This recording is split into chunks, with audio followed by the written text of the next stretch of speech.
and I think compounded by our socioeconomic local issues, it's an environment rife for an outbreak. I'd like to say again, thank you to Prof. Blumberg, who organized the speakers and put together the program, to Mandy, as always, from Netcare to organize and manage the process. Mandy will be fielding the questions, so please, if you can, post them on a chat. The meeting is CPD accredited, so if you are registered with the HPCSA and want CPD points, please put your name with your relevant HPCSA number on the chat. Please try and mute unless asked to speak by the chair.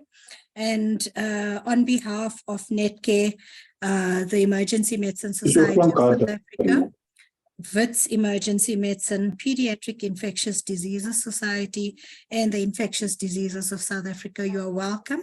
And I trust you're going to have a very fruitful, informative evening. Thanks, Mandy. Over to you, Lucille. So thanks very much, Feroza. And thanks to Mandy. It's a bit of a challenging platform. We didn't think there was a maximum. At the university, there isn't, but it's being run outside, so perhaps that's the problem. Still trying to let some other people in, including some of the speakers. So we're going to start with diphtheria and then move on to cholera. And I'm going to invite Anne from Gottberg, who is a microbiologist. She's the chair of the National Advisory Group for Immunization, and she's going to set the scene for diphtheria. Over to you, Anne. Thanks. Thank you, everyone. And it's great to have this audience and people to share some information with. And I'm hoping I'm going to manage to do this because I know there's a very tight schedule. I'm hoping you can hear me and see my slides. Yes, we can. Wonderful. Thank you. So it's really an update, and it's to the converted, to the people who know. I just wanted to update you that previously in the 1940s and 50s, there were many cases being reported from South Africa. So the epidemiology of diphtheria is it's an endemic disease. There were many cases.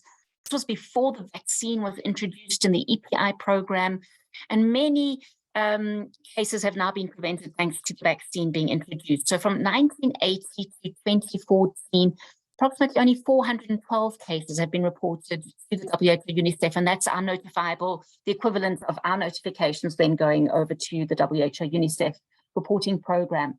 So much fewer than previously before the vaccine was introduced, but ongoing cases. Most of them were notified before 1990. So there was a definite improvement with vaccine coverage since 1994 for all people in South Africa getting vaccines and diphtheria being prevented. However, in 2015, we had what we described as our first cluster here in South Africa. The clinicians in KZN described and showed the details of this cluster for many of us who hadn't really seen diphtheria. And so we learned quite a lot quite quickly related to diphtheria. In 2015, it was a toxigenic clone, so this was toxin producing, and it was a respiratory diphtheria outbreak. It is an ST378 clone, which is the same clone as all of our toxin producing respiratory cases so far, and we're busy awaiting the results from the recent cases that James will describe. From 2015, so after this cluster, we've had, I think it created an awareness and people started identifying cases of respiratory diphtheria. However, there are reasons why other Corynebacterium cases are reported to us, and we're happy for that. I think anyone who identifies a Corynebacterium diphtheria in a blood or respiratory specimen, contact us and for us to discuss whether toxin production has to be excluded or not. And we feel that mostly it does need to be excluded, and this is what we do. And so you'll see there are cases of endocarditis, cutaneous diphtheria, and keratitis, all of them tox negative, which wouldn't really satisfy the case definition of a respiratory or cutaneous diphtheria. However, we are counting these cases, and it is good that we know about it. From 2015, however, we have had a few cases of respiratory diphtheria, so classic toxin-producing respiratory diphtheria. And in fact, the case in 2016, there were 2 cases in KZN. They were again the same sequence type. And it just highlights, I think, that there's ongoing transmission of diphtheria in our country, hopefully maybe not causing disease so much because people are vaccinated, but enough for it to be transmitted and remain endemic in the country.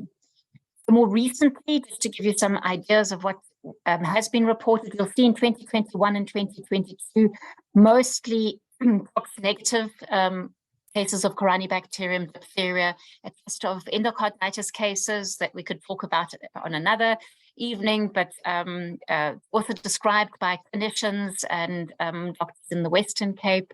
And then in 2022, an isolated case of endocarditis. And here we are in 2023 with the 2 respiratory cases of toxin-producing Corynebacterium diphtheria, the ones that James will describe in more detail. And so really things have changed. There was this hiatus where we weren't getting that many respiratory diphtheria cases being reported, and now we've got 2 cases. And it does mean that I think we need to be on the lookout and be aware. And it does make some sense with the diphtheria vaccine coverage having gone down during the pandemic. It's the case definition. It's available on the internet as the flip chart for our notifiable medical conditions. And just to highlight that we must notify and when the clinician, when you suspect diphtheria. So even if our case definition isn't great, if there's something that makes you suspect diphtheria, you're thinking it's a close contact, you heard some story and you think this is important, notify and let us know. Let us help you look at the identification of the Corynebacterium diphtheria together with the laboratories out there that are doing a great job in identifying this organism, as well as then do toxin production.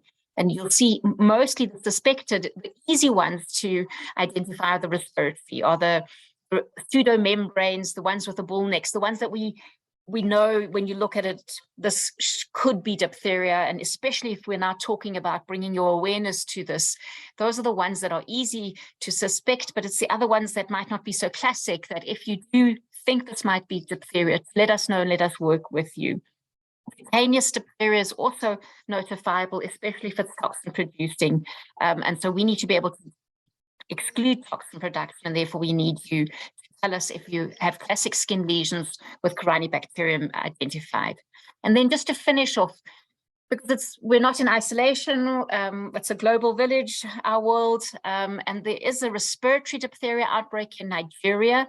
And here you'll see in 2022, there were few cases, but it was already starting to rumble and grumble. And here in 2023, they've had almost 1,400, 1,500 suspected cases. About a third of those are confirmed, either laboratory confirmation or clinically compatible. But it does tell us that respiratory diphtheria is out there in countries. Nigeria is doing a good job of identifying them, and we should be on the lookout. And this is a situation that we don't want in South Africa.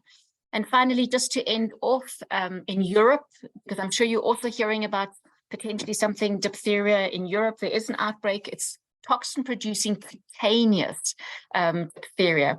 And it's interesting, they discuss, well, why do they think it's mostly migrants that are coming into Western European countries, Germany, Italy, France, etc. They think maybe it's an incidence of the diphtheria in the countries from where the migrants come. Maybe there are many more people coming, which is also true. But there's a big detection bias in the recent outbreak since the monkeypox, the Mpox outbreak. The skin lesions are being sampled and they go for diagnostics. And then very interestingly, diagnostics is getting easier and easier. So with automated identification, with MALDI identification to identify Corynebacterium is much easier. And this was already noted earlier. So in an outbreak in the United States from 2015 to 2018, where Corynebacterium diphtheria wasn't clinically suspected, but the specimens were sent to labs and Corynebacterium diphtheria was isolated in the laboratory. Just to keep all of that in mind as we go to the, as I think Jeremy's going to be the next speaker, discusses some of the cases. And then I think the most important is the questions and answers to try and help you with questions that you may have. Thank you. I'm going to stop sharing. And thanks very much, Anne. James, you can come on now and share some of your clinical experience.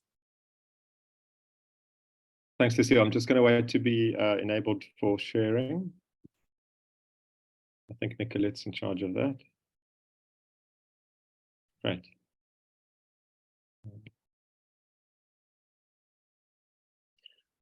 Okay. Can you see that and can you hear me? Yes, we can, James. Great. All right. Well, good evening, everyone, and great to be here. Yes, we can. And looking forward to this discussion and questions. I'm going to follow on directly from what Anne's provided us with background, and just to acknowledge all the people who've mostly been acknowledged already, but colleagues of mine in clinical microbiology within the hospital where I work, and in the province where I work, who do a fantastic job at communicable disease control. And then the NICD is always there for us when we need them. No disclosures other than I'm in load shedding. I've got a candle and I've got a charged laptop. Let's see how we go. So 2 cases, respiratory cases, that will drive home, I think, the relevance of diphtheria. The case definitions Anne's mentioned already, so I'll skip over that. But then really a sort of practical issues around what to do if you suspect diphtheria. Again, that's been alluded to, but the first thing is to suspect it and then to act on that. A bit on diagnosis, including some aspects of laboratory diagnosis. How do we manage these patients? And it's pretty distressing because the outcomes often poor, or there's a high mortality. And then obviously the public health response. So we'll see how far we get, and I'll skip over some slides as we go along. So it feels a bit like sort of deja vu. So here's the case report of a child, an 11-year-old, Red Cross, 2008 in Cape Town, with respiratory diphtheria. Not initially clinically suspected till more advanced, no antitoxin available, treated as best as could be done in ICU, but died, and then the public health outbreak response that followed. And it feels like 15 years later, and people have forgotten about it again a bit, and our immunization rates have lapsed. So the pediatric case from last month, 3 years, 11-month-old child, consulted with their GP on the 11th of April with fever, neck swelling, and not eating. Seen at the district hospital on the same day, who confirmed a 3-day history of progressive worsening of swelling around the neck, sore throat, poor appetite. The information at the time that there was no Road to Health book available or brought to the district hospital. And subsequently, the story received from the mother was that immunizations were up to date, but we didn't have documentation of that. And I'll feed back later on. So at the district hospital, severely underweight for age, temperature 38.9, large bilateral neck swellings, which were described as fluctuant, rotten teeth, halitosis, looking in the throat, described as query unilateral swollen tonsil with pus with plaque. And noted to have stertor stridor when falls asleep. Was transferred same day to the tertiary hospital in discussion with ENT, came across on CPAP or high flow nasal cannula oxygen, it's not clear exactly which one, had been started on IV co-moxiclav antibiotics, a dose of oral steroids, dexamethasone, and some adrenaline nebulizations. Was reviewed at the tertiary hospital by ENT, who identified hyperemic swollen oropharynx. The referral diagnosis was actually one of epiglottitis and queried deep neck abscess or collection. To that end, the child ended up having a CT scan early on arriving, which showed naso and oropharyngeal mucosal swelling, but no deep neck space abscess or drainable collections. And the decision at that point is that this was most likely a complicated tonsillitis. Stayed in the emergency unit overnight, noted to have some desaturation while sleeping. Clinicians tried to pass what's called a KIP tube to sort of bypass the nasopharynx into the oropharynx, but weren't able to pass that. ICU the next day with worsening airway obstruction. Went to theatre. ENT examined the child more carefully in theatre and did intubation and rhinoscopy, which showed hypertrophied and hyperemic tonsils with whitish necrotic slough, thick necrotic slough in the posterior pharyngeal wall and through rhinoscopy. Child went on to develop myocarditis, renal failure, died on the 15th of April due to cardiac dysrhythmias. So having started or presented on the 11th Symptoms started on the 8th. The child died by the 15th. So the differential diagnosis at the referral hospital, as mentioned, was severe epiglottitis or retropharyngeal abscess or deep neck abscess with a critical airway. The tertiary hospital, it was complicated tonsillitis with airway obstruction. And then later, things started becoming a little bit clearer. Child had cardiac and renal failure issues. But just a few reflections on the case, and red flags and red herrings. The clinical presentation, it's easy now, but neck swelling, progressive upper airway obstruction, fever.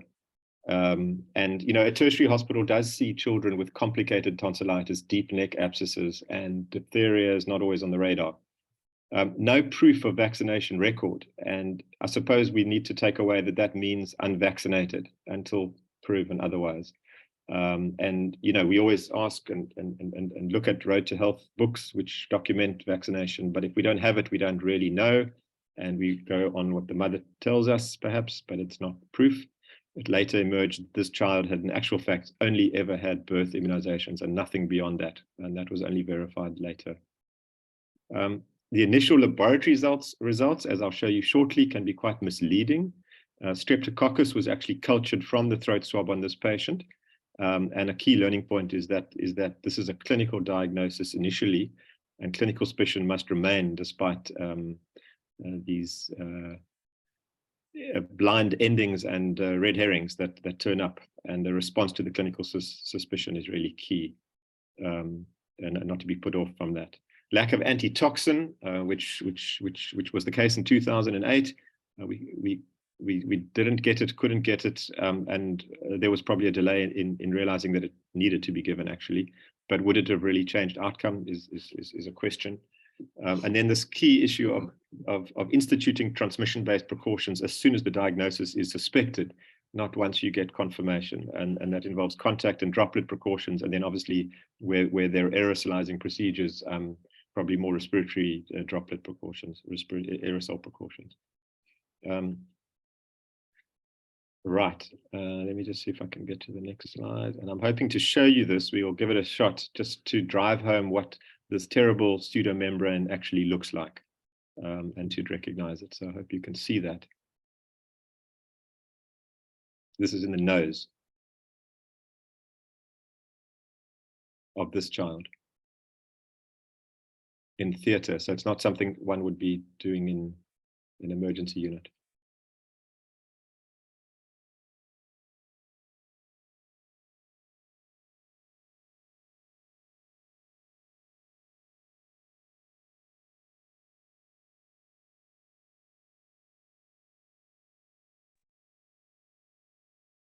Okay, I think the point's made, so I'm going to stop there. Did that project? Yes, it did. Great. Okay, let me see if I can move on. Okay, great. So that's that case. The adult case, I have a lot less information about. It was in another province, but this was also in March, April. A 22-year-old prison inmate admitted to the tertiary hospital on the 28th of March from prison with suspected diphtheria. So the diagnosis was considered at the point of referral. Fever, swollen neck, shortness of breath, difficulty swallowing, and apparently 1 day of symptoms. Treated with IV comoxiclav, azithromycin, and did receive diphtheria antitoxin. Tracheostomy was done on the day of admission, and the patient was managed in ICU, but died on the 2nd of April. So again, about 5 odd days later.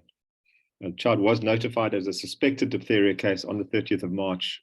Confirmation was received on the 31st. So that was appropriate. The child was notified on clinical suspicion. And contacts were then identified both in the holding cells, in the prison as a whole, and hospital, and both casualty and ICU, and healthcare workers received prophylactic treatment. So that case, although had a similar tragic outcome, seemed to have proceeded somewhat more because the diagnosis was suspected quite quickly. So, these sound obvious, but the relevance of diphtheria to me are the high mortality and the critical need for early intervention, airway support, and antitoxin for the patient, the fact that it's so highly infectious that we need to notify in order to generate a public health response and institute transmission-based precautions and manage contact. So it comes with a lot more work, effort, and involvement than managing the patient. And then this key issue that it's vaccine preventable, and the vaccination record is such a clue and a key component of suspecting it, at least in children. Okay. So the case definition's been mentioned clearly by Anne, and you can see it's a clinical case definition of a suspected case, as described on the left there, based on these key findings of swollen neck, sore throat, and if you can visualize a membrane. But you would consider that there's a differential diagnosis with this, and that's important to consider. So in practice, what do we do if we suspect diphtheria? Well, I suppose one answer is contact the NICD 24-hour hotline. There's the number for assistance with specimen collection and diagnosis. It's critical to know how to collect throat swabs using correct procedures, and I'll just show a few pictures of that from our microbiologist. Complete the case investigation form to trigger and allow health authorities to act on that information and identify contacts, implement prevention measures, and then look at the guidelines which are on the website, and notify via the app. So I think this is just to really drive home the point that clinical diagnosis is what should trigger notification, early IPC, antitoxin, and supportive management. But there's clinical judgment there, as is important to note, because there will clearly be individuals who have what appears to be more, a tonsillitis. But once one kind of latches onto the diagnosis from a clinical point of view, these early interventions should be considered. Certainly the notification or the request for advice and guidance and liaison with laboratory, liaison with NICD, liaison with IPC, but then antitoxin supportive management, early airway management. The samples are key, so naso or oropharyngeal swabs.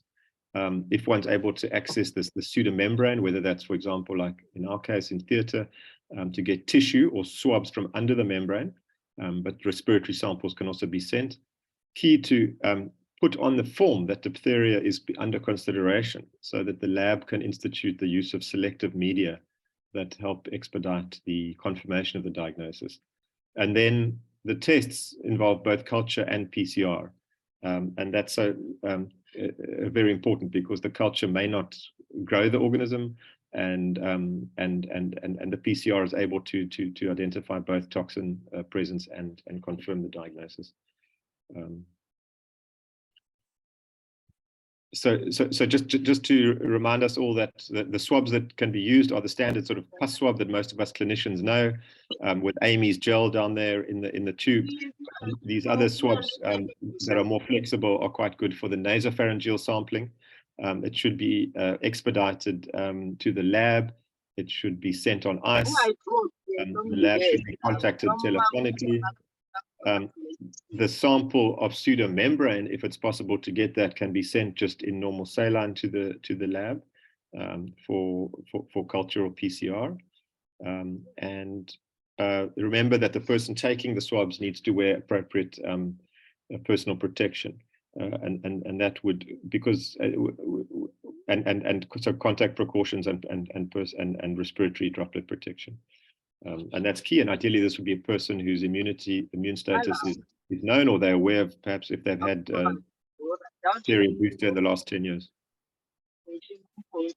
Just to the point of the lab being informed about diphtheria, it means that they will use a different media. It's called Hoyle's medium, and it's got a substance called tellurite in it, which suppresses the growth of other organisms and makes the presence of Corynebacterium growth more apparent, because it comes up black, as opposed to a normal blood agar plate where it could look like other organisms and possibly be overlooked, particularly if diphtheria wasn't specified as a clinical concern on the patient. So this is quite interesting in the patient. Our patient, the gram stain showed gram-positive cocci, but also small gram-positive bacilli, which certainly Corynebacterium diphtheriae are, but this could also be colonizers, non-toxigenic, for example, Corynebacterium in the oropharynx. And the culture actually showed streptococcus, and that was what was initially obtained, I think in the last few days of the child's life. But then the PCR of the tissue importantly detected Corynebacterium diphtheria. It didn't detect ulcerans and pseudotuberculosis, the two other species, and toxin was identified. Toxin gene was present. So this was key, because if the PCR hadn't been done, it might have actually been overlooked, not just from a sort of clinical point of view, but even from a laboratory point of view. So briefly, management of the patient, airway, toxin, antibiotics, and just support, including cardiac and renal support. And I just wanted to reflect briefly on the antitoxin. It's quite elusive stuff. So this is now what we have back in availability following this case in the Western Cape, but we didn't have access to any at the time of the case. You can see this particular antitoxins produced in India. I looked back in the previous case we had in 2008. I think it was from Croatia. And here's the package insert. You can see that a vial contains 10,000 international units in 10 mils. It's obviously prepared through equine hyperimmunization. And that comes with certain issues in terms of treatment and possible reactions. So it's not recommended in prophylaxis. It is used in treatment. The dose, quite variable. They say 10 to 30,000 international units intramuscularly for moderately severe cases, but for severe cases, up to 100,000 international units IV even. And so important to note that. And then there can be reactions, and one needs to consider anticipating those and have adrenaline available. Anaphylaxis reactions can occur, and this needs to be done in a facility where resus and rapid response is available. Close contacts, it's important. In this case, I'll just reflect you in the next couple of slides. I haven't got too many more. To identify both close and at-risk contacts. And you can see close contacts are probably familiar from meningococcal cases, but sort of kissing contacts, caregivers of young children, and then healthcare workers who've had close upfront contact with the patient's respiratory secretions, for example. But there are also at-risk contacts who might be important to identify, who are important to identify for monitoring on a case-by-case basis and decision about prophylaxis and vaccine. So I won't dwell on those details, but essentially, close contacts need collection of swabs. They need chemoprophylaxis after swab collection. Mostly what was used in our case was azithromycin. Vaccination of contacts appropriately is what's stated in the NICD guidelines, depending on vaccination status. It's a bit unclear, but they do say all contacts should require at least one dose. And I don't know to what extent one needs to weigh in, when the last dose of TD was given. For many adults, that might have been, if they were lucky, that they got it at either 12 years of age or 6 years of age, or they may have had a booster dose, for tetanus purposes or as part of a kind of a booster dose following some other exposure. But many people won't really know when they last had a dose. Monitor contacts for 10 days for symptoms, and then collect follow-up swabs to see if they've actually cleared or if they require repeat chemoprophylaxis for those that were culture or PCR positive at the initial swabbing. So what happened at Red Cross, you can see a very large number of contacts were identified across the spectrum of where this patient moved.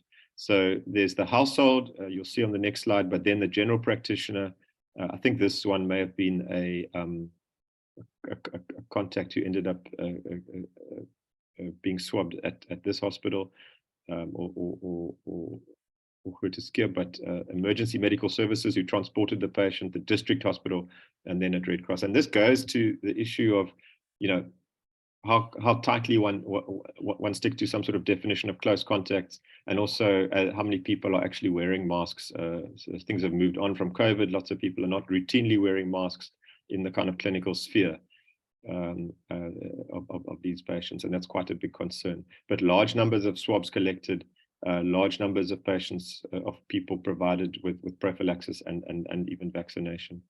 And one positive result. This was the mother of the child came up positive. She received prophylaxis and vaccine, and her subsequent swabbing was negative. So at the bottom, just a timeline from date of symptom onset on the 8th of April right through to where the mother tested positive and then had follow-up testing follow after prophylaxis. So you can see just the whole public health response being sort of laid out. You know, this is our issue, is vaccination, at least from pediatrics. There you see your 4 kind of primary series doses of diphtheria with a big D, and then 6 years and 12 to 15 years, but we know the uptake of this one's quite low. So we need to make it our business to try and catch people up who've missed these doses, and this chart was developed to try, you know, even before COVID, but certainly with COVID, just this huge kind of problem of missed doses and children who are behind on their vaccinations. And then getting the word out, Vitsirkil, Ipepa Elenzelwe, and fact sheets for healthcare workers, because often it's healthcare workers who don't always remember it. Thanks very much. Thanks very much, Dan, for a very comprehensive talk, very practical, and really good to have it from the field. We've got a few minutes for some questions.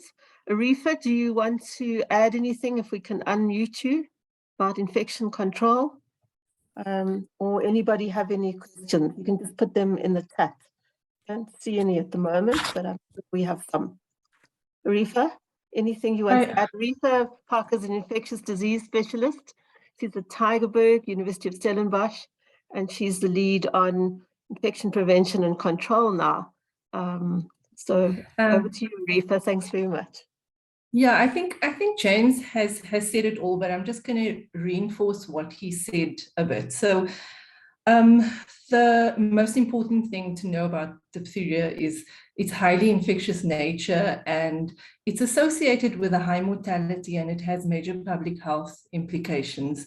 So number one with diphtheria is recognizing it. If you miss it, you're going to have problems down the line. So you need to have a high index of suspicion if the patient meets that criteria. So generally a sore throat with a membrane, swollen neck, sore throat with airway obstruction. Arifa, maybe you can just focus on the IPC. Yeah, sure. Very limited time. Yeah, so as part of your management of the patient, number one is to recognize the IPC implications. So you're going to need to isolate the patient and then understand how transmission occurs. So the main route of transmission for respiratory diphtheria is through droplet spread. There is a small chance of getting infected from fomites. So for example, if there is a droplet on an article of clothing or toys and you touch it, you could get infected. So the recommendation is that you have to wear a surgical mask, eye protection, especially if you're going to be in close contact with the patient. And they do recommend that you also add contact precautions, so gloves and a gown, when you do see the patient. If you are going to be doing a procedure where there's a potential for aerosolization, which can occur with diphtheria, you might need to do an ENT exam or intubate the patient. You should ideally be wearing an N95 mask. And then the other questions with regards to IPC is how long do you continue doing this for? So you would continue until the patient is confirmed negative, or if the patient is positive, even though they say it does clear after 48 hours, you want 2 swabs that are negative 24 hours apart before stopping your isolation precautions. If you can't do follow-up swabs, which is highly unusual, you'd wait for the complete 14 days of antibiotic treatment. And then just to add, you should ensure that your vaccinations are up to date, especially for diphtheria if you're going to be working in the emergency unit setting. But even if you've had your vaccination as a child, you still need to wear your precautions when seeing a suspected case. So just to get the message home, that we don't start precautions once it's confirmed. It's as soon as you suspect. And thanks. Thanks very much, Arifa. Any questions? You can put them in the chat or put up your hands and we'll unmute you. Okay, I don't see any questions. Thank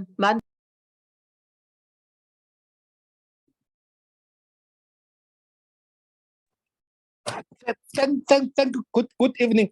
I just want to check the issues that are related to diphtheria antitoxin, the availability, the value, and what is it? Maybe if we can have more information, what is it as a public health facility? Should they have enough stock and all those logistics? Thank you. Okay, Anne or James, to be honest, there isn't enough in the world to go around. So there needs to be a strategic stock in the country. Some of the provinces, particularly Western Cape, did have, but there's a shortage. James, over to you. Yeah, look, others, I'm sure Anne or others might want to comment, but my understanding is with the Western Cape, it's shared, and you need to get it where you can get it, either nationally or beyond. And when the outbreak happened in 2015 in KZN, or perhaps more recent cases, I think, I know there was some in the Western Cape that was sent across to KZN, and stock was used, appropriately. But as of until after this recent case, we didn't have any stock available left in the province, and we couldn't get it easily, even if we'd thought of it earlier. There's now 20 vials. They have a 2-year expiry date. The ones we've got expire in July next year. So I'm wondering whether Honest to Put might help us and start making some in-house antitoxin. I don't think so. We're going to move to cholera. Okay, well, that's certainly the topic of the moment, and lots happening as we have this webinar, and it's a pleasure to introduce the speakers tonight. So Linda Erasmus will start off and give us an update on what's happening. Linda is in the Center for Enteric Diseases at the NICD. She's a pathologist, she's an epidemiologist, and she's been involved with the outbreak. And then we'll move to Luzanne Grundlingh. Luzanne, I met during the cholera outbreak in Mpumalanga in 2009, when we had a disaster at one of the hospitals, very much like what's happening now, where cholera was not diagnosed, it was missed. There were a whole number of deaths, and we did go up and very quickly confirmed that it was cholera clinically. And I reached out to Luzanne, who'd worked in a cholera outbreak when she worked in Barberton in Mpumalanga, and to Kobus Hichu, and they came, and following the setup of the cholera ward and all the rules put in place for managing cholera patients, there were no further deaths. So you'll hear from her how to successfully manage and reduce mortality. And then Jeremy's online, he's in Geneva eating chocolates for a meeting, and he might want to add something clinically. So over to you, Linda, and if people can just put their comments into the chat. Thanks. Thanks, Linda. Thanks, Lucille. I just have a few very brief introductory slides, which don't appear to want to move.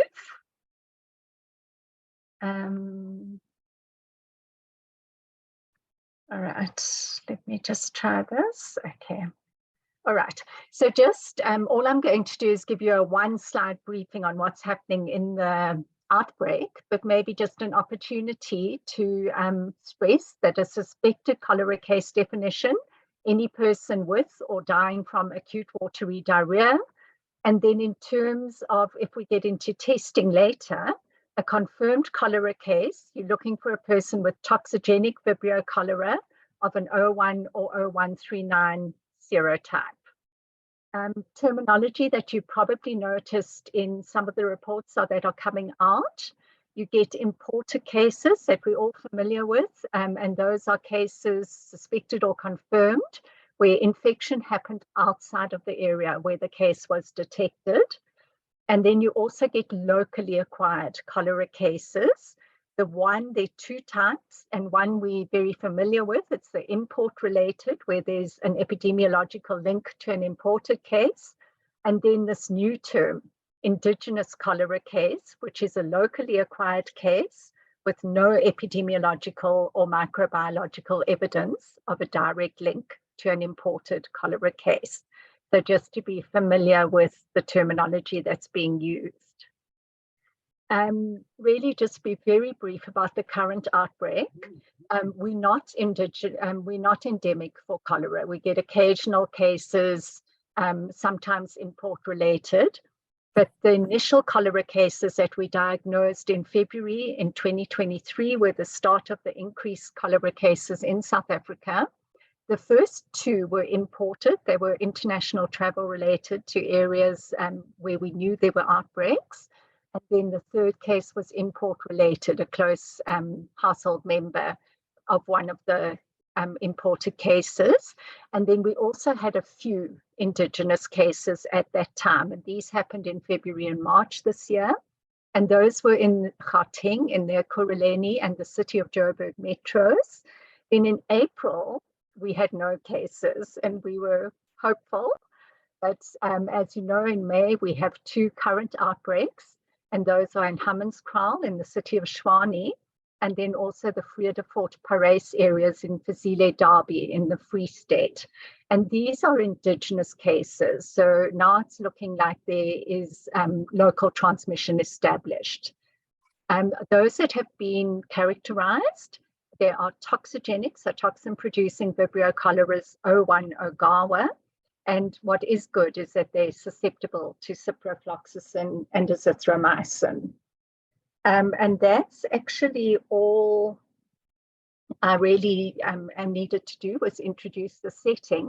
What I did want to emphasize is on the NICD website on diseases A to Z under C, there are one-page guidelines for specimen collection for cholera, and also a one-page guideline that Jeremy inputted into on cholera diagnosis and case management. And let me finish there, I think, Lucille, unless you want to discuss specimen collection. I think let's have the presentation first from Luzanne, and then we can talk about issues around specimen collection and some of the reasons why the results are negative in the lab. So we'll come back to that. Thanks, Linda. So over to you, Luzanne, and welcome. I know you've had trouble getting in, and very glad that you're from Mongolia, just in time to share your considerable experience of cholera. So if you can share your screen. I think, yes, thanks. They just got that on now, so I think that should be going. Are you able to see it? Yeah. Yes. Okay. So hello everyone. Yeah, like Lucille said, I've had the I don't know if it's a privilege, but I had the experience of in 2004 we had an outbreak in Ntlhlanzeni in southern Mpumalanga, where there was 1,600 cases, and that was at Barberton Hospital, basically where I was working. And then the ones in Bushbuck Ridge in 2009 ended up having more than 6,800 cases in Mpumalanga, and in total more than 12,000 cases. So I think it's quite clear that it's, you know, it's something that can spread very quickly, and because it's usually in areas with poor health and hygiene and water supplies, it does spread quite a lot. So yeah, like Linda mentioned, the national guidelines, they were recently updated, and they are available to anyone. So I would just like to mention a few things, a bit more practical regarding the management. So like Linda mentioned as well, very important, we need to know what the case definition is. If you don't know what the case definition is, you can't actually know whether you should manage. So it's very clear actually, as a person with acute watery diarrhea, either presenting with that or a history that he died from that. And they can have watery vomiting or not. And then a confirmed case will be once you have a positive specimen. So luckily for us, about 80 to 90% of cases are asymptomatic. So we're only seeing the more more severe cases. And it's really, when they say rice watery diarrhea, that is exactly what it is. It's difficult to explain anything other than that. It is really, if you've cooked water, that grayish color, there might be some solids in it, and it's got a very distinct smell. So once you've smelled cholera, you will always know how it smells. A lot of patients have vomiting, especially in the beginning. There's usually no fever, and some will have stomach pains and muscle cramps. So it's very important to remember just to take a swab. So either a rectal swab or a stool sample, and even if it's post-mortem, still do a rectal swab.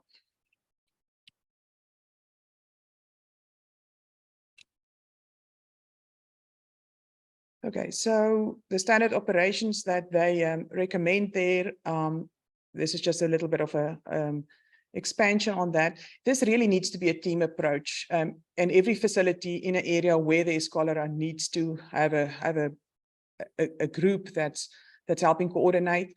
You need healthcare workers in there, you need your laboratory, you need your community workers, your local clinics, and the local infection control committee, and obviously the Department of Health from that region. It's important, you need to start triage the moment a person arrives at the facility. And then preferably have a short stay area, and then have enough doctors to cover a designated cholera ward all the time. You need to educate your staff. So basic PPE and hand hygiene is adequate. So it really does spread, fecal oral. So masks are not essential, but in general, staff feel much better wearing masks. But definitely gloves and the regular hand washing, good hand hygiene. Also important to speak to the cleaners. They are dealing with the really bulk of the contaminants. But just to explain to them, if they are following good hygiene, wearing their PPE, they really don't need to be scared, and they can help manage these patients.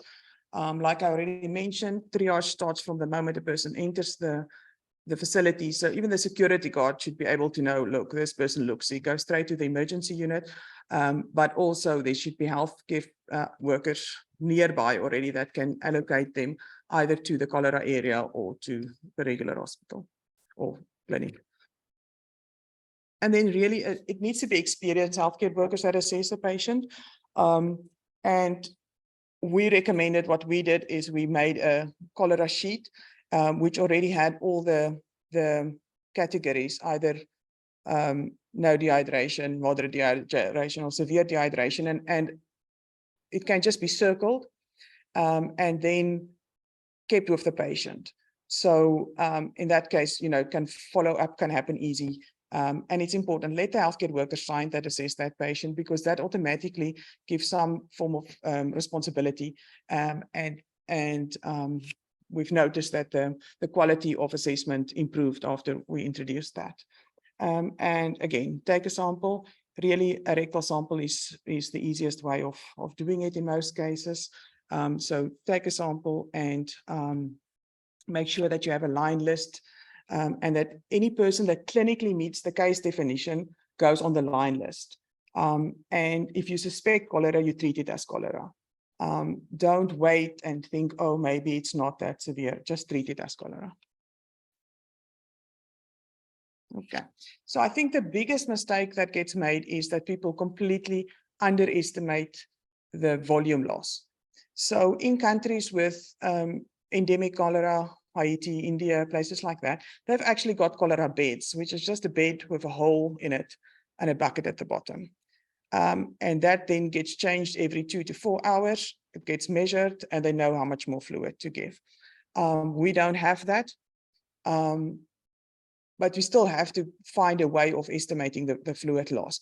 So using nappies is quite useful, even for adults. Put nappies onto the critically ill patients and then weigh that.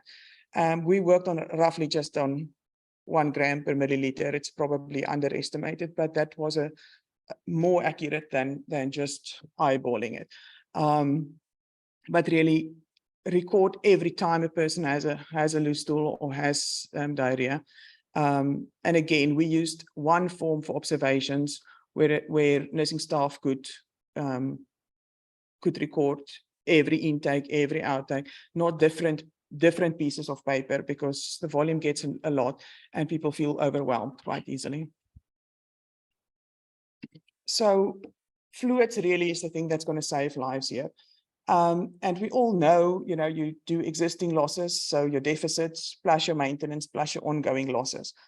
But I can't stress enough that you underestimate the loss in cholera. If we see a trauma patient, we give 500 ml bolus and we think, oh, we gave a bolus. But if we look at just for the existing losses, so the deficits, for a severely dehydrated person, so a shocked person, saying he weighs 70 kilograms, will need 100 milliliters per kilo over 3 hours. That will mean 7 liters in 3 hours. So giving that as 2.1 liters over 30 minutes, so at 4.2 liters per hour, and then the rest almost 5 liters at 2 liters per hour. So this is massive amounts we're talking here. So, and we all know that our healthcare situation, we don't have IVAC sets, we don't have infusion pumps and pressure pumps and things like that. So really just make sure that you've got 2 well-running large bore IV lines. Make sure that your infusion sets are 15 to 20 drops per milliliter set, and have your vacuometers nearby. You can't, once that starts running out, now have somebody walk to the storage to go and find some more Ringer's lactate. And it's estimated that you need to prepare for 8 to 10 liters per patient. Then for children, really kids under 10, I'm always a bit more scared, obviously, about how we give the fluids. So really they're shocked, rather just sit next to them, do the pull push method of giving 10 to 20 mils per kilo as quick as you can. And then the rest you will give either over 30 to 60 minutes. And then that really needs to run through an IV infusion pump. If you don't have that, you need to use a Diloflow or a Biratrol, and just monitor them very, very carefully. So while that first bolus of 3 to 6 hours is running, you really need to check that kid every 30 to 60 minutes until they are not dehydrated anymore.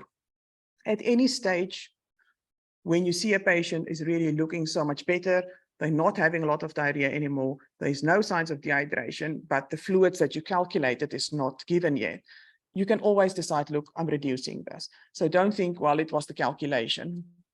The old saying of we treat the patient and not the numbers. So just remember that. And then also we want to go back to oral feeds and oral fluids as soon as it's tolerated. So once they're awake, they're not vomiting and they can sit up, then it's really time to start with oral feeds and ORS. Obviously, we don't want a chance of aspiration or anything like that. And really, babies, try and let them breastfeed, let them drink throughout the process. I must say we saw very little infants. I think it's got to do probably with the fact that they are breastfeeding, and if they're using formula, most caregivers are at least aware of the fact that you boil water before mixing the formula.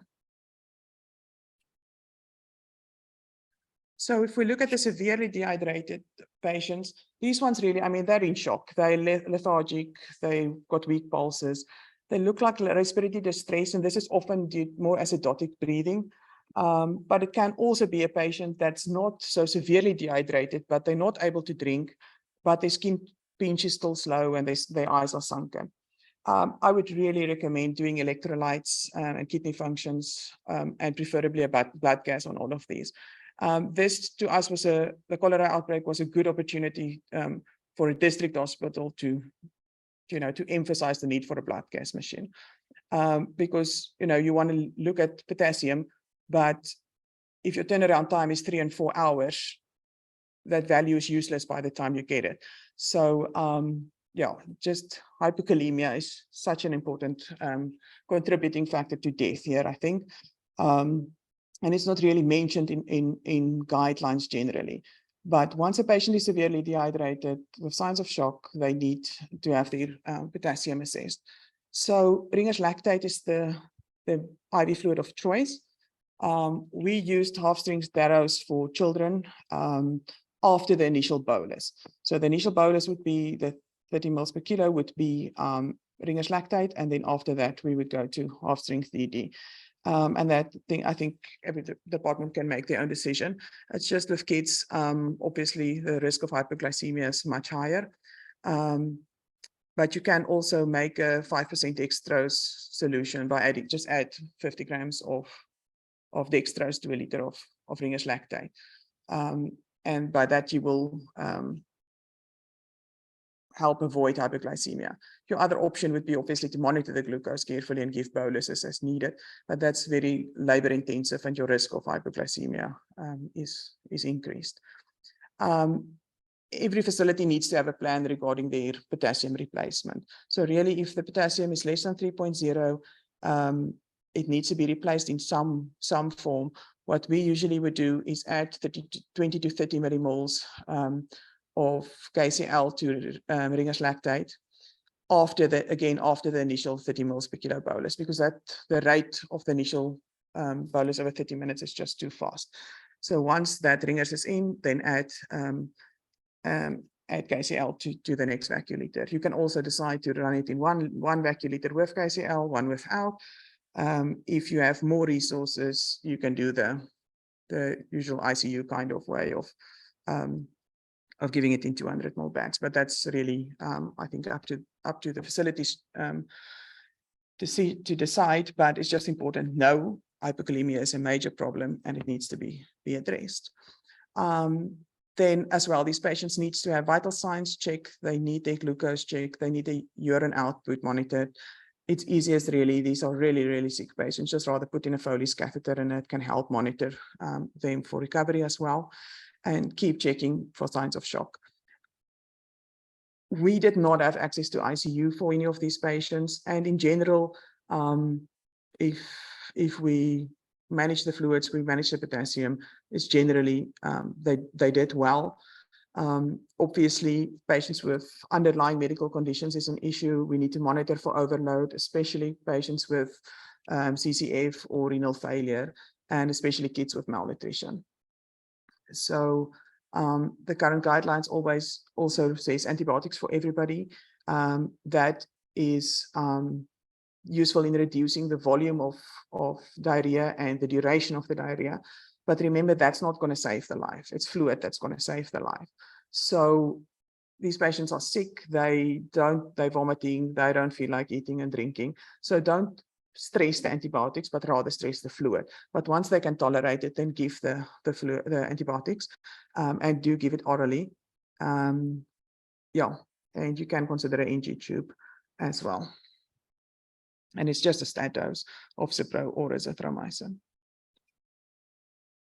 So if a patient has some dehydration, so they're irritable, they've got a bit of loss of skin turgor, their eyes are sunken, they've got a rapid pulse, but they're still thirsty and can drink eagerly, this person still needs to be admitted to the cholera ward.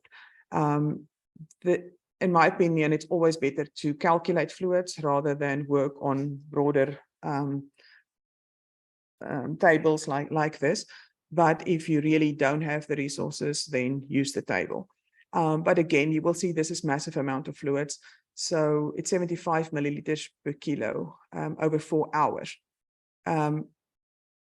which means, you know, to try and get a 11-month-old to drink 600 milliliters, that's quite a lot.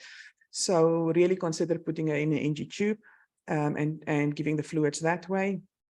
You can also, you know, there's no rule to say you can't give IV fluids to a person with some dehydration. So you can also, especially if people have underlying conditions or you're a bit more concerned about them, place an IV fluid and just give a portion of the fluid IV and a portion of it orally.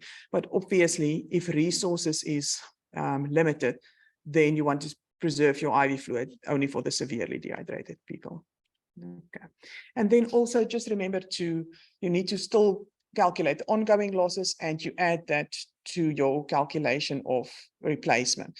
So what we usually try to do is we calculate the fluid loss. So say there was a diarrhea stool, we think it was maybe 600 ml, 700 ml. We add an extra 700 ml to be taken in the next hour, most 2 hours, but preferably actually 30 to 60 minutes. And then obviously you keep reassessing these patients. So if the patient has no dehydration, this will be somebody that could stay in a short stay ward, but it's important to monitor them for at least 4 hours. These are usually areas with limited resources. People have difficulty accessing the healthcare facility. So don't say, oh, you're not dehydrated, go home. Rather keep them in the area. Again, I prefer calculating the fluids, usually 5 to 10 mL per kilo can be given, and then the same amount added after each loose stool. Again, there's an easy to use table there. I'm a bit concerned about the above 10 years that says as much as you want. Many people don't feel well. They, they don't want to get up and get to the table or the place where the ORS is being given. And the nursing staff is not getting around to everybody quick enough to distribute that. And then they might end up not drinking much at all. And I would really say, so anybody older than 10 years or adults should at least take a liter in that 4 hours. Also important to remember that the small disposable cups is the stuff that we're usually going to use to give this ORS. And that's not a cup. It's not 250 ml. So measure it beforehand so that you've got a better idea of how much they actually are getting. And I would really say just err on the side of caution. So if the stools are frequent, even if they're not dehydrated, or if they're extreme of age, so small babies, the elderly, people with underlying conditions, just rather, if at all possible, admit them or keep them in the short stay area for a bit longer. Don't rush to get people out and then they deteriorate at home and feel that they won't help at the facility and then don't go back. So the amazing thing about cholera is you will have this person in front of you and they look like a skeleton. Really, everything just looks like death is going to happen now. And that's the reality. If you don't treat, that is what's going to happen. And then 48 hours later, they walk out of there. You can't even recognize that it's the same person. And they're completely fine and well and no long-term side effects. So it's a really nice thing about cholera that it affects the gut, but it doesn't affect the liver. It doesn't affect the other organs much, except if you obviously are in shock for an extended period. But really, it's a very rewarding thing to see. But just assess properly and treat them well. And then, yeah, really in 48 to 72 hours, most patients would be going home. We made a discharge paper that we gave to the patient in hand, saying that they were admitted with cholera or that they were assessed for cholera. And then it had all this information as well. So make sure to give health education on how to clean their water, how to manage their waste, and then how to mix the ORS and how much to take at a time. And also educate them so that the whole family knows. So if it's a mother, make sure she knows how to give to her kids as well, and so on. And then supply enough ORS to last for at least 2 days. So usually 4 sachets for an adult. But just make sure also what kind of ORS there is. The majority you mix in 1 liter, but there's also some that you mix in 250 ml. So just make sure that you are giving adequate amounts. And then also educate them on when to return. So definitely if the watery stools persist, if they become weak, if they're vomiting, can't take the ORS, or if it becomes bloody stools or fever, things like that. Okay, so there's just the references. As Linda mentioned, the cholera diagnosis and case management was updated in May, and that's very useful. The CDC also has guidelines there. And then there's quite an extensive, they call it a short course, training of trainers on cholera, which was related to the Haiti outbreak. And I think that's quite useful for people that's on the front line to go through. Okay, so that's from my side. Thanks very much, Luzanne. Considerable experience, and hopefully, yeah, important lessons to reduce the mortality, which at the moment is extremely high. But I'm going to ask Jeremy if he has any comments to add. Sure. So I think so whoever's the host, maybe could you just give me sharing results, sharing rights as well, just so I can just show the one picture. But I think Luzanne is obviously, very experienced and has absolutely hit all the key points. I just want to emphasize for the adult physicians, because I actually think that adult physicians and people who are used to adults manage this worse on average, because they're less used to this challenge of the extensive diarrhea. And just to make two kind of general points. One is that for adult patients, in terms of when to think of cholera, obviously, cholera has a spectrum and only a minority of them are severe, but it's very uncommon for an adult patient to be severely dehydrated from diarrhea. In other words, you end up being admitted outside of cholera. In other words, whenever you see that, you should at least be thinking of potential of it being cholera. Children are different, that's a different thing, and that's why pediatricians are much more au fait with this sort of thing. But for adults, it's really not. It's a very uncommon thing. I have a picture there just on the right of the rice water stools, just like Luzanne said, it really does look exactly like when you make rice, what they look like. That it doesn't have to look like that, but that's the kind of classic look to it. And then the second big point, just to reiterate, and again, Luzanne made this point wonderfully, and just to reiterate again, the volume, because that is the number one thing that people get wrong. And the volume is massively underestimated, particularly, like I said, in my kind of limited experience by the people who are used to adults than peds, but still both. It's a huge volume, exactly like Luzanne said. For a 70 kilogram adult, the average is about sort of 7 liters in the first 3 hours, 2 in the first 30 minutes, 5. This is according to the NICD's table. There's variations on that, but it's a lot more than people think. And it was really, made really well by, the point well made by Luzanne, but just to emphasize one more time, because it is the number one thing. This is 90% of the answer here. If you just get the fluids right, that is 90% of the answer. If you remember the antibiotics and the zinc for kids, it may make a little bit of a difference around the edge, but it's really a fluids game. And like you said, the fluid of choice being Ringer's lactate. We prefer it over saline. The Ringer's lactate's got potassium in it. It's also less prone to cause metabolic acidosis and acute kidney injury. But if you don't have Ringer's lactate, I mean, saline is a sort of second choice, but definitely nothing hypotonic. You definitely need something that's isotonic.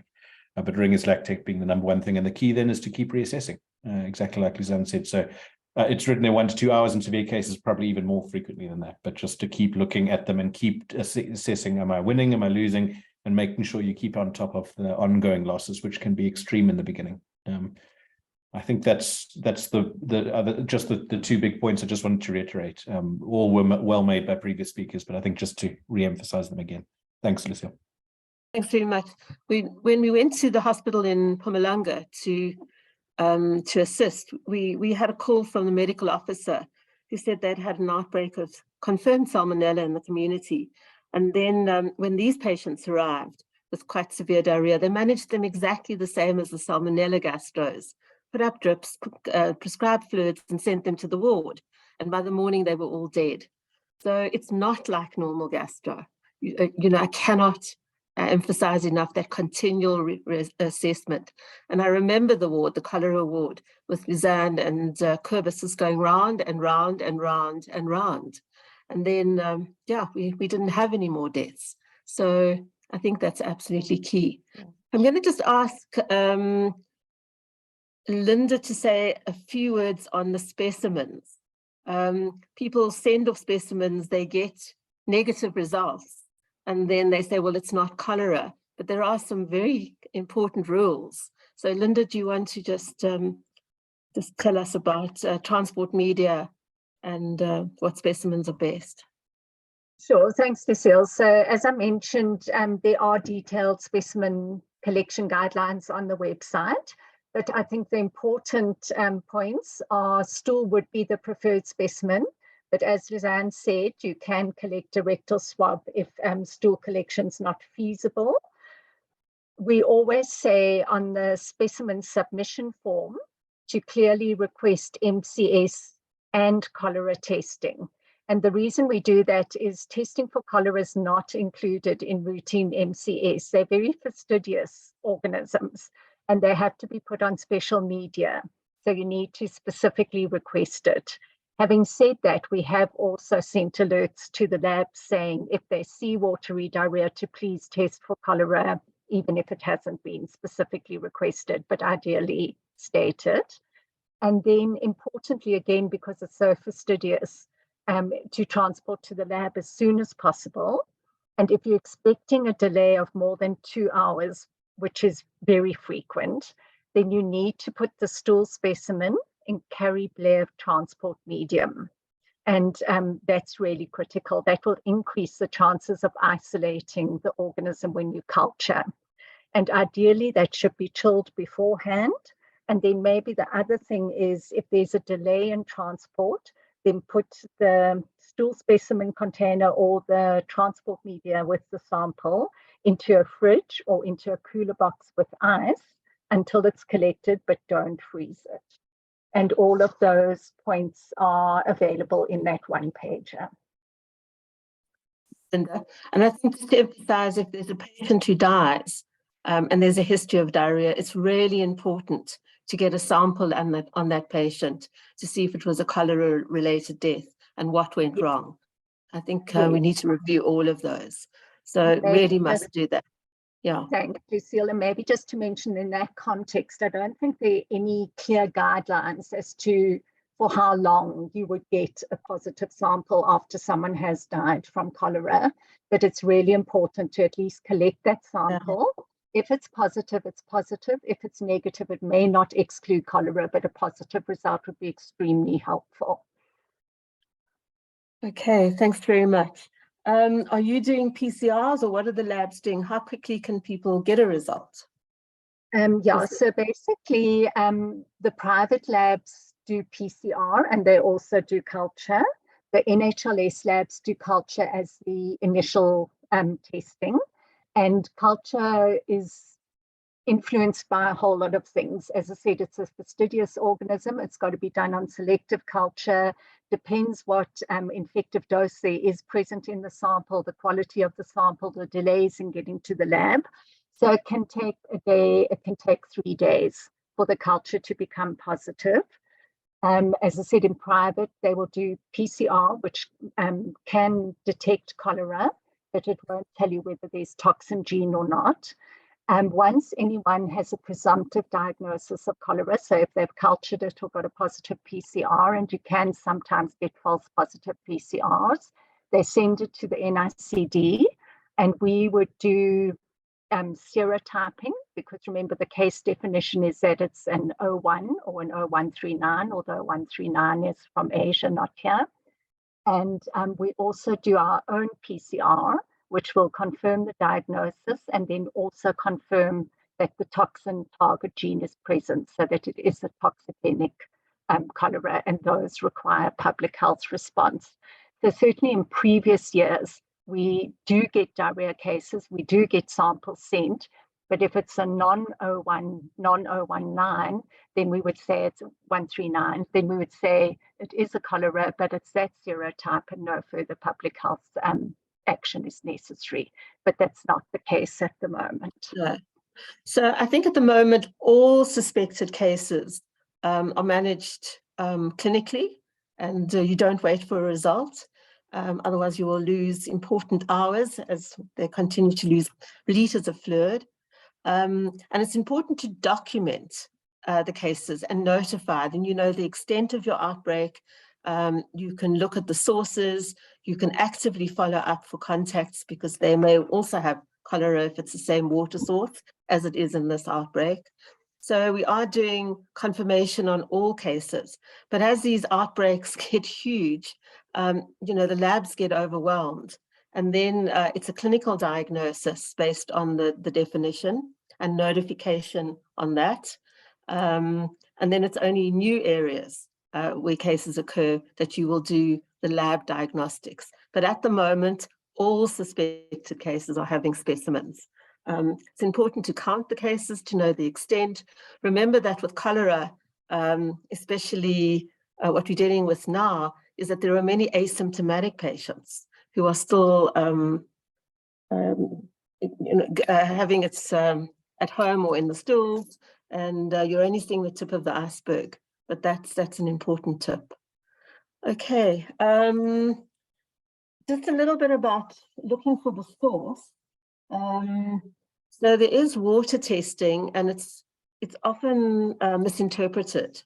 So Linda, you can add, but if you get an outbreak of this kind, it's usually water.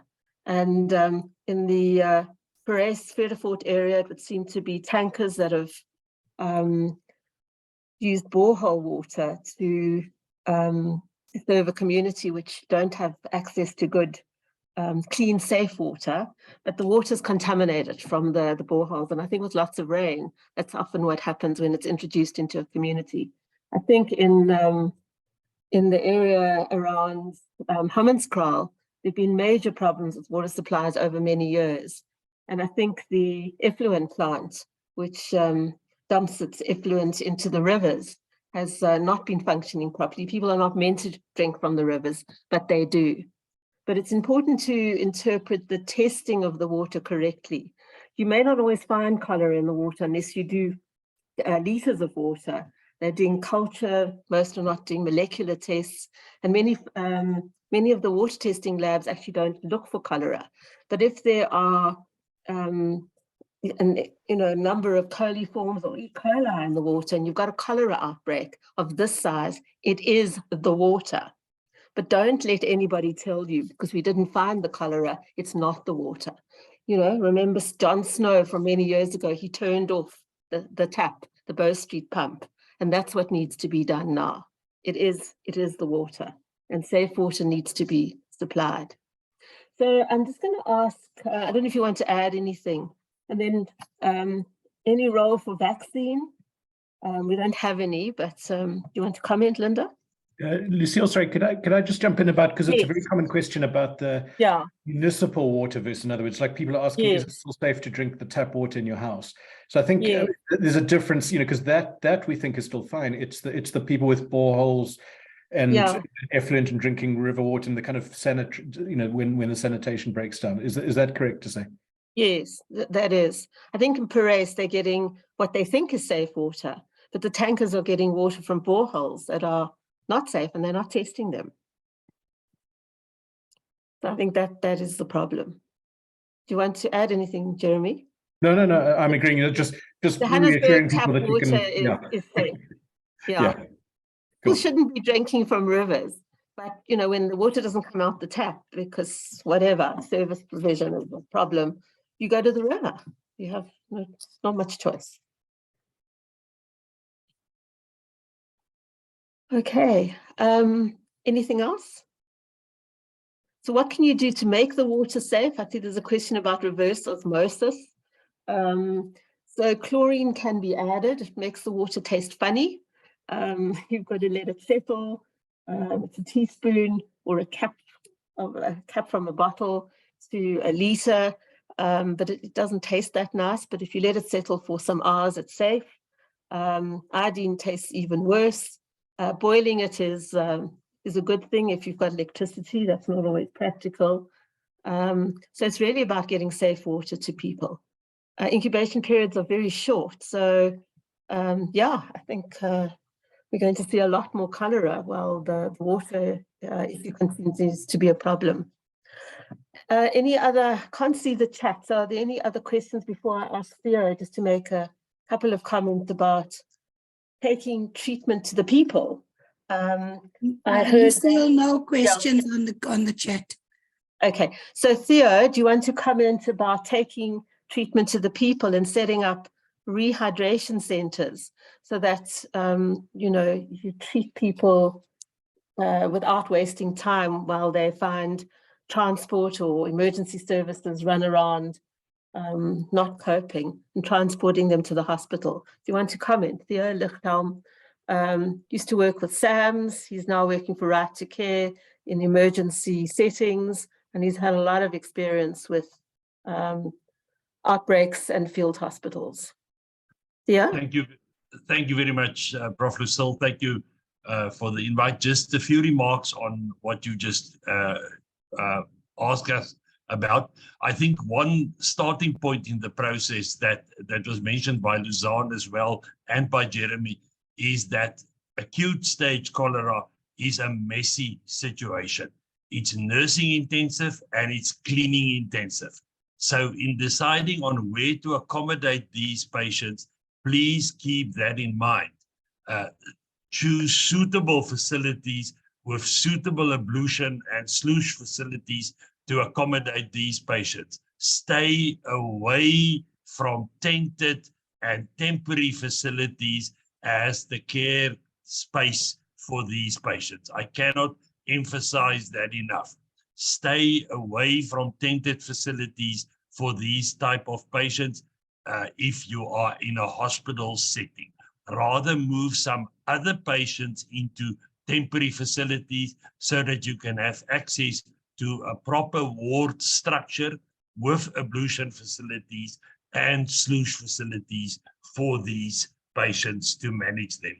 Then very critically, step there, calculate what is the surge capacity of your hospital. I'll put my email address in the chat and you can drop me an email. We'll share the action plan from Prof. Lucille and myself and some other experts on how to calculate the surge capacity of your hospital. How many more patients can you fit into the facility in an event? And I think the one lesson that we learned from Luzanne's presentation and the experience that they had is that a small hospital are suddenly very quickly overwhelmed by this type of situation.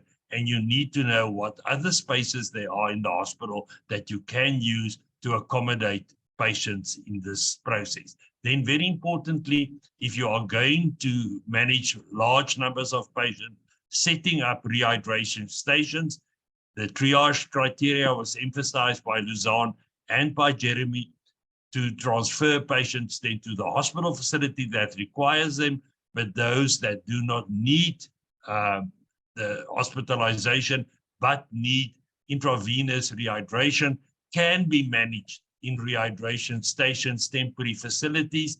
But again, floor services, cleaning capabilities remains critical in this regard, emphasizing what Luzanne said, that observation of these patients are of critical importance. This is not just a place that you set up and everybody is placed on a ringers and you step back. There needs to be continuous observation of these patients and then transfer to facilities if required. But proper observation cannot be emphasized enough. The use of cholera beds are a possibility. It saves a lot of work to manage these patients on cholera beds. This is just a bed with a hole in the middle. What we did see in Malawi now is just taking old beds, cutting a hole in the old foam mattress and using that. It's a bit of a messy situation, I can emphasize that, but it works. Be very careful for very high hospital beds and a bucket underneath it, because that causes splashes and then you need to clean the floors, which is a challenging situation. Planning hand wash facilities in these temporary rehydration facilities are of critical importance. Yes, there are commercially available hand washing basins with a little foot pump, but if not available, the World Health Organization gave clear guidelines on just a bucket and pouring water over them in the process. Then the oral rehydration stations, very clear guidelines for that. Triage on deciding where to put this, supervision of the oral rehydration, record keeping, as Luzanne has highlighted there, cannot be emphasized enough. In summary, stay away from field hospitals. If there are hospitals available, rather move other patients into other areas to stick to standard wards for these patients where sluice and ablution facilities are available, high nursing intensive, high cleaning intensive, and prepare for a big mess situation to manage that. Thank you, Prof. Lucille. Thanks very much, Theo. In fact, in Mpumalanga, at the one hospital, we didn't use cholera beds. The nurses were amazing and managed extremely well. And yeah, it was that continual going around. So I think there were no specific Sorry, Prof. Lucille, questions. can I Yeah? just emphasize the Yeah. one big shortage that occurred in the Malawi outbreak currently is Ringer's lactate. I think Yeah. the critical point that we look at our stock levels of Ringer's lactate, that is Yeah. the lifesaver in this process. Over. Yeah. So there are guidelines for how much Ringers you should have in your hospital if you're managing an outbreak, and it's lots.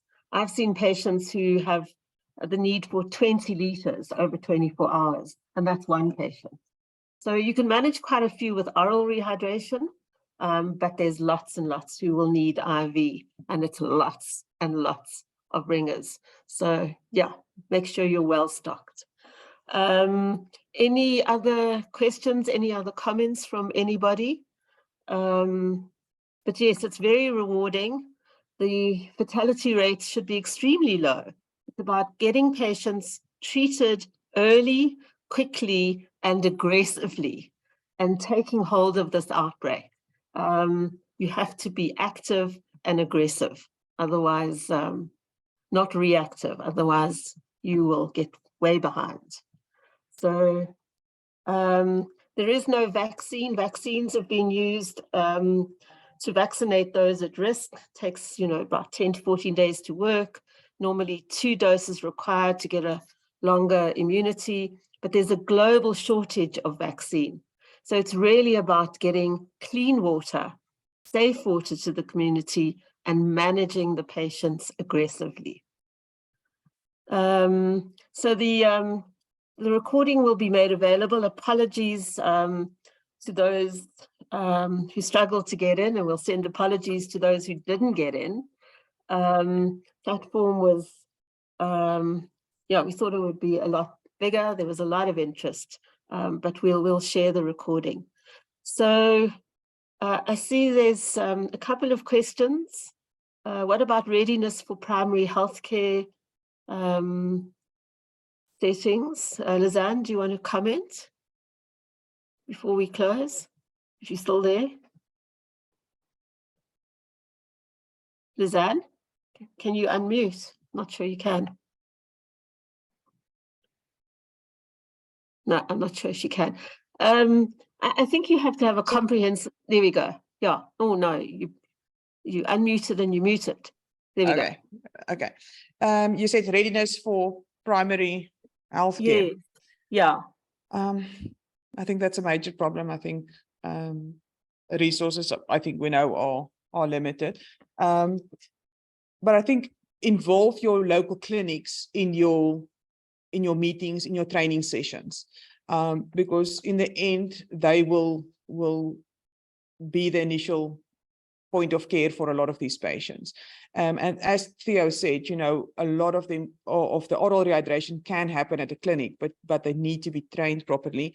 And also a lot of these facilities might not always have, like we've got some clinics around here that don't have running water. So make sure that their water supply is adequate, that the amount of ORS that they need is adequate, that they've got Ringer's lactate in stock.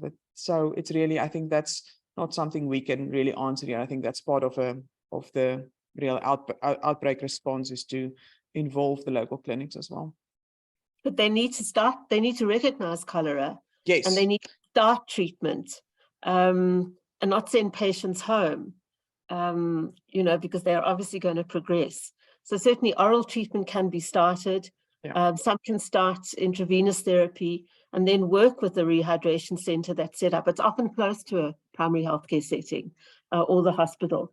If you wait for the ambulance to come, they're all running around, you're going to lose patients. Things progress very, very quickly. It needs to be a comprehensive outbreak response that involves your primary healthcare clinics and your hospitals and your rehydration centers as a comprehensive unit. And everybody needs to be trained properly. Yes, so I think our clinics were basically running as rehydration centers. So all our staff got trained. We had, we had training happening at each facility, so that they knew how to follow the guidelines. So patients with no dehydration could be managed at the clinic. Patients with moderate dehydration would generally start management at the clinic. And we even had some patients that stayed for IV fluids for a long time at the clinic because of lack of transport, lack of access to care. But they were in communication with the clinic, with the doctor at the hospital, and they had the guidelines and they had the forms. So the same forms we used in the hospital, we would give to the clinics so that they know how to follow that. But obviously it does put a lot of stress on them. But definitely it's crucial, as you mentioned, is that if they suspect it, they should start treatment. So I think what we're seeing now is the occasional patient who's traveling and presenting elsewhere. And so, primary healthcare clinics need to be made aware of the cholera outbreak, when to suspect it, and not just to give patients, a little bit of supportive treatment, symptomatic treatment, and send them home. They need to think cholera now. I think it's really, really important. There are probably many other causes of diarrheal illness, with poor quality water, but cholera is the one that's absolutely key. I think Theo's made a comment about the quality of water. So when you're making ORS, make sure it's safe water. We did have a clinic it was also in Mpumalanga during a different outbreak, where the water that was used and it came in a tanker had, like Perez, had cholera in it. So yeah, I think one needs to be very careful. Theo, do you want to say something? No, Lucille, I think just critical that you don't become the spreader of the disease by using unsafe water.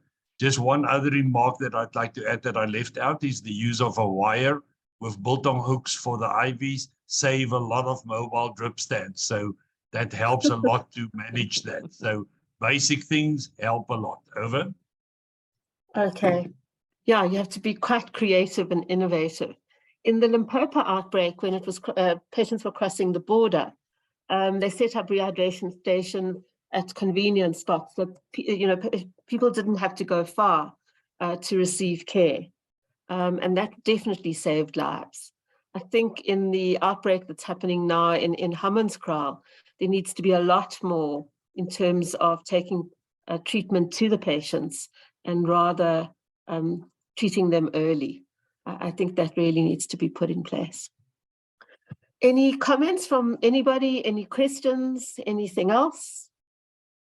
So from Johan Kukumur, maybe this is a good one for Theo. In areas where the sewage treatment plants are not, I can't see the question anymore. So there's no diphtheria in Hammanskraal, sorry, thank goodness. But there was a question about sewage plants. So yeah, they need to fix it. I mean, you've seen many articles in the newspapers about this, the saga and how long it's gone on for.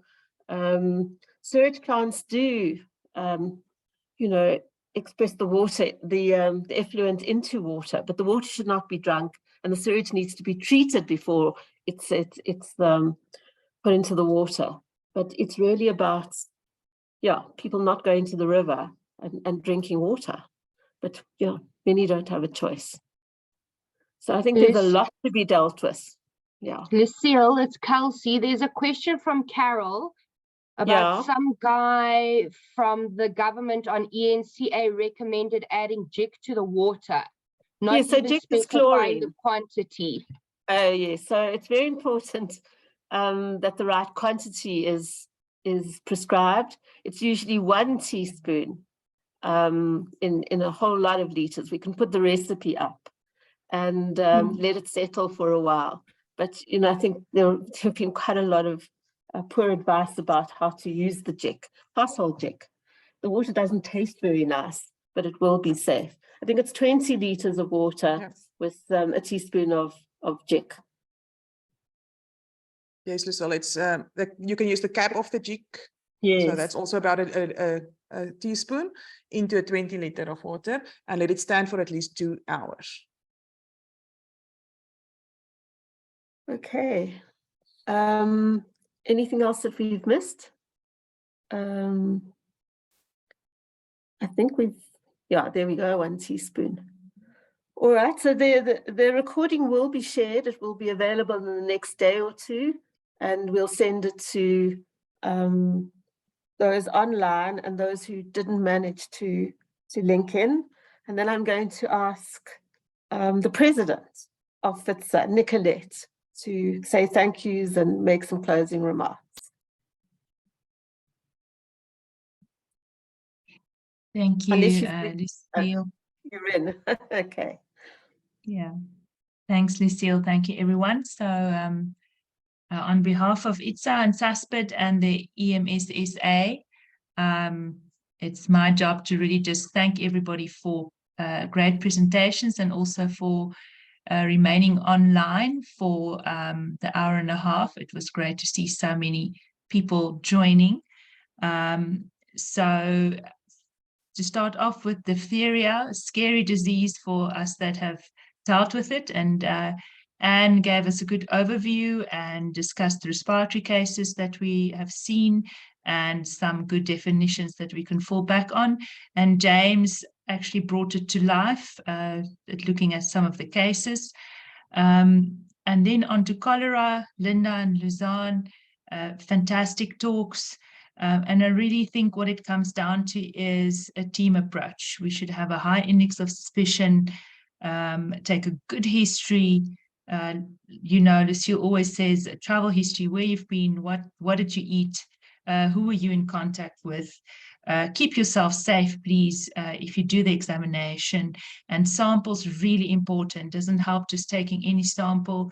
Notify the lab of these diseases. Make sure you take the right type of sample with a specific media if it needs to. And then make sure that you are up to date with the treatment approaches. Obviously, with cholera, that is a lot of fluid. So go to the stores tomorrow in your hospitals and make sure that there is adequate fluid ringers available, proper facilities. Don't do this in a tent, as Theo said. And don't forget that line list that we can trace the contacts and trace back to the start. And everybody can do a line list, just a normal Excel or piece of paper, and just writing down the names as you see them. And then we had excellent input from Jeremy, eating chocolates overseas. Thank you, Jeremy. Also just reiterating what Luzanne has said. And of course, Theo giving us some practical guidance. And Lucille, this wouldn't have been, it wouldn't have happened if it weren't for you. So I think thank you for always trying to teach and to get the word out there. Just a reminder, everyone, please put your MP numbers in the chat for CPD points. The recording will be available. Also try and get the presentations available, and we will try and spread it as far as we can. So again, thank you and have a safe evening, everyone.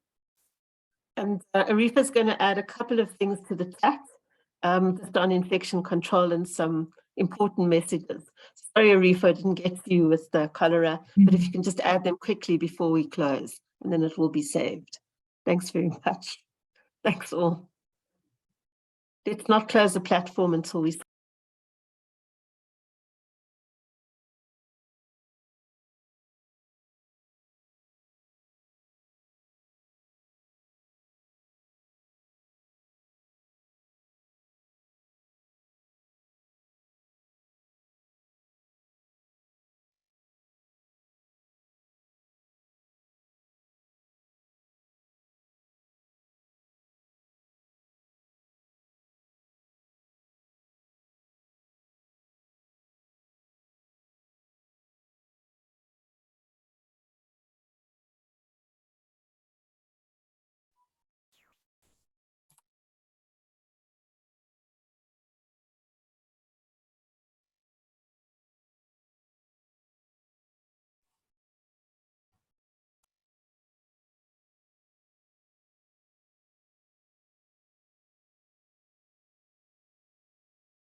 Arifa, are you able to unmute? I see you've tried a few times.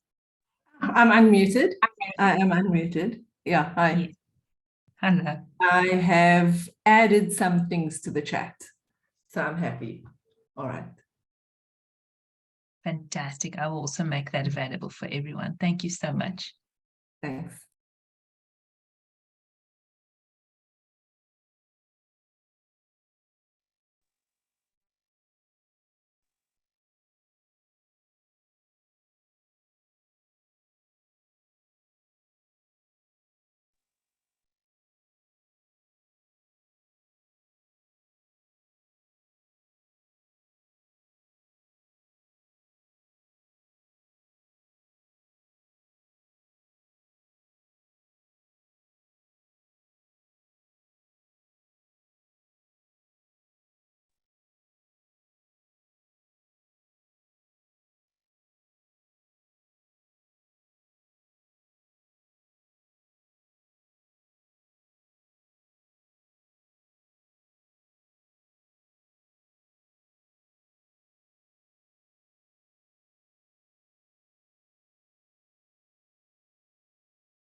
Ya kuplisi.